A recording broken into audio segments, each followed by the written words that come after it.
Hello friends, welcome to eighth wonder interiors. ఇప్పుడు మనం ఈ కిచెన్ చూస్తున్నాం కదా. ఈ కిచెన్ డిజైన్ అన్నది మనం ప్రీ డిజైన్ అనేది చేసాము. అంటే ఈ ఇంటి ఓనర్ మనకి ఎవరైతే క్లయింట్ ఉన్నారో వీళ్ళు మనకి కన్స్ట్రక్షన్ స్టార్ట్ అవ్వకముందే మనల్ని అప్రోచ్ అయ్యారు.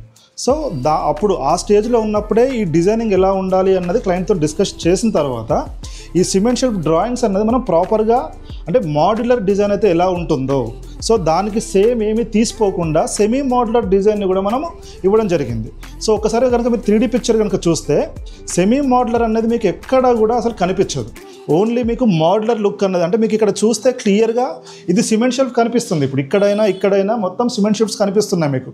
కానీ మీరు మాడ్యులర్ కనుక ఒక 3D డిజైన్ చూస్తే మీకు కింద బ్యాక్ లైటింగ్ కానీ అంటే డౌన్ లైటింగ్ కానీ ఇక్కడ గ్లాస్ ప్రొఫైల్ డోర్స్ కానీ అండ్ బాటమ్ లైటింగ్ కానీ ఇక్కడ డ్రాస్ కానీ మీకు కరెక్ట్ ప్లేస్మెంట్స్ మాడ్యులర్ లాగానే ఉంటుంది. అంటే ఇది మీకు ఎలా పాసిబిలిటీ అవుతుంది మీకు ఇది అంటే ఎప్పుడైతే కన్స్ట్రక్షన్లో ఉంటామో అంటే అయిపోయిన తర్వాత కాదు, ఎప్పుడైతే కన్స్ట్రక్షన్లో ఉంటామో ఆ స్టేజ్లోనే మీరు మమ్మల్ని అప్రోచ్ అవ్వాల్సి ఉంటుంది. అప్పుడైతేనే ఇది ప్రాపర్గా మనకి కస్టమైజ్డ్ కిచెన్ డిజైన్ అనేది చేసుకోగలుగుతాం.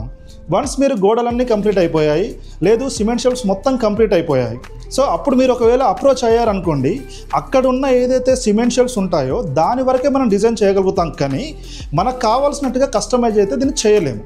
ముందు మీరు కన్సల్ట్ అవుతేనే ఆ ప్లానింగ్ ప్రకారం కానీ ఆ స్పేస్ ప్రకారం కానీ మీ రిక్వైర్మెంట్ ప్రకారం కానీ దీన్ని మీకు నచ్చినట్టుగా కస్టమైజేషన్ డిజైన్ అనేది చేయగలుగుతాం. Thank you.